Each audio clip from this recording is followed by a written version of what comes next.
La Meuse est un territoire riche en savoir-faire où l'artisanat joue un rôle clé dans l'économie locale. La Chambre de métiers et de l'artisanat accompagne au quotidien les artisans dans leur développement, leur formation et leur transmission d'entreprise. Tout le défi est de valoriser et de soutenir ces métiers essentiels. On en parle avec notre invité dans Entreprendre.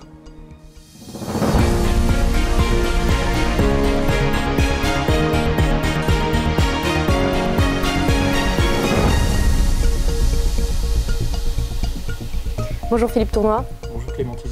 Alors vous êtes le président de la Chambre de métiers et de l'artisanat de la Meuse. Alors l'artisanat, qu'est-ce que ça représente pour un département comme la Meuse? L'artisanat meusien, c'est environ 4000 artisans, donc répartis dans 4 secteurs, le bâtiment, les métiers de bouche, la fabrication et les services. C'est un véritable secteur clé pour le département de la Meuse. Quel est votre rôle, le rôle de votre institution? En quelque sorte, concrètement, comment vous aidez ces artisans? Comment nous aidons ces artisans? Nous allons les aider sur la première phase de l'entreprise, qui est la création ou la reprise d'une entreprise. Donc la première des formalités à effectuer est son inscription. Donc on peut les aider à ce niveau-là. On va les aider lorsqu'ils vont se développer, donc accéder à des financements régionaux ou des groupements d'intérêt public tels que le GIP Objectif Meuse. Et effectivement, à la fin, on va les aider à transmettre, donc valoriser leur entreprise, l'estimer et pour qu'ils puissent réussir correctement leur transmission. Alors, comme toute entreprise, les artisans sont confrontés à des défis qui sont divers. Donc, effectivement, il y a la transition économique, mais il y a aussi le mode de consommation. Quels sont, selon vous, les principaux enjeux pour l'artisanat en 2025? Il faut qu'il s'adapte aux salariés, en fait. On en parlait tout à l'heure, où effectivement, les salariés d'aujourd'hui ne sont plus les salariés d'hier.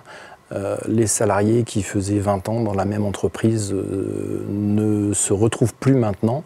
On a beaucoup de mal à faire coller les salariés à la réalité de l'entreprise derrière.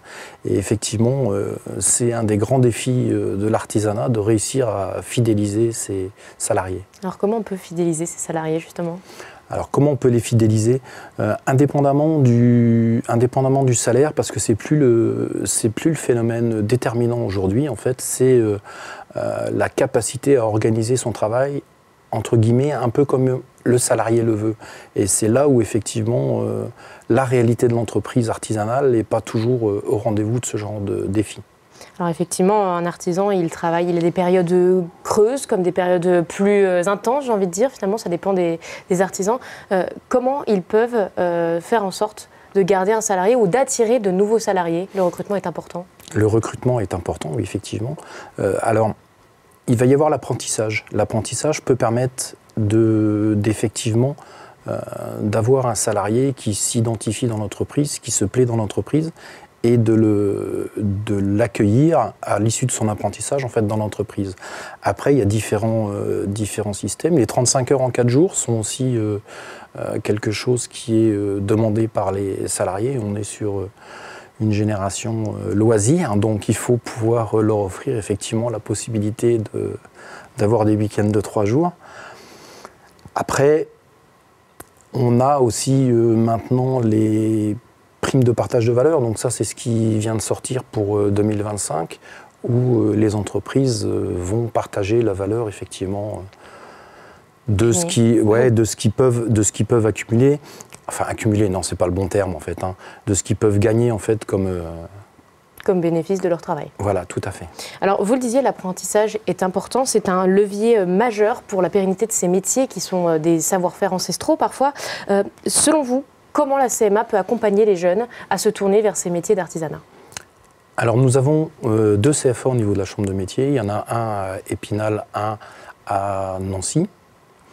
Donc, en fait, ça, c'est les CFA qui ne sont que Chambre de métiers.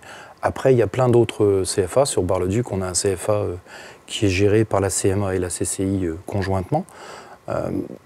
On va pouvoir promouvoir, lors d'une semaine de l'apprentissage, qui a eu lieu début février, tous ces métiers tous ces métiers manuels, tous ces métiers artisanaux auxquels on peut accéder de manière locale.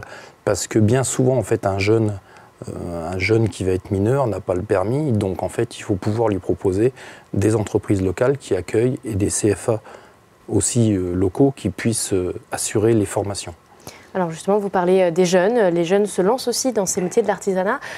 Comment on s'installe quand on veut être artisan en Meuse? Quelles sont les possibilités qu'offre la Chambre?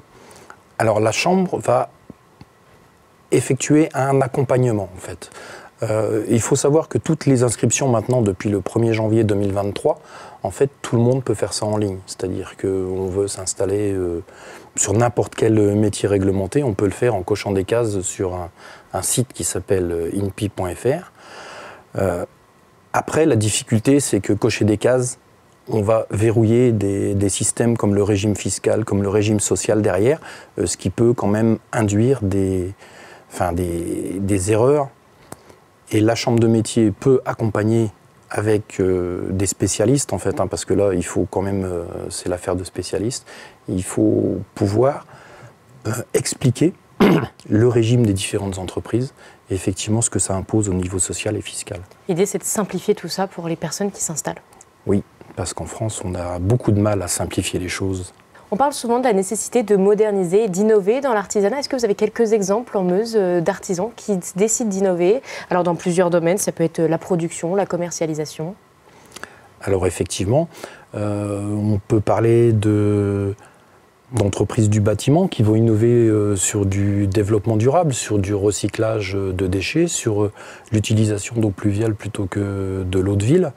Le tri des déchets est un challenge pour toutes les entreprises, surtout les entreprises d'alimentation. Les bouchers en fait ont besoin de mettre en place des filières de tri et de collecte de ces déchets, les restaurateurs également. Tout le monde est impacté par ces collectes de déchets. Qui sont des changements majeurs liés au défi climatique finalement. Oui, liés au défi climatique et économique aussi, parce que le tri de ces déchets a un coût au final supporté par les entreprises, donc supporté par les clients des entreprises derrière. Une entreprise n'a pas de planche à billets, donc il faut tout prendre en tout compte. Ce qui sort doit à un moment être répercuté sur son prix de vente. Merci pour toutes ces précisions, je pense que les artisans y verront plus clair. Merci encore d'avoir été avec nous. Merci Clémentine. C'est la fin d'Entreprendre, merci de nous avoir suivis. On se retrouve prochainement pour un nouvel épisode.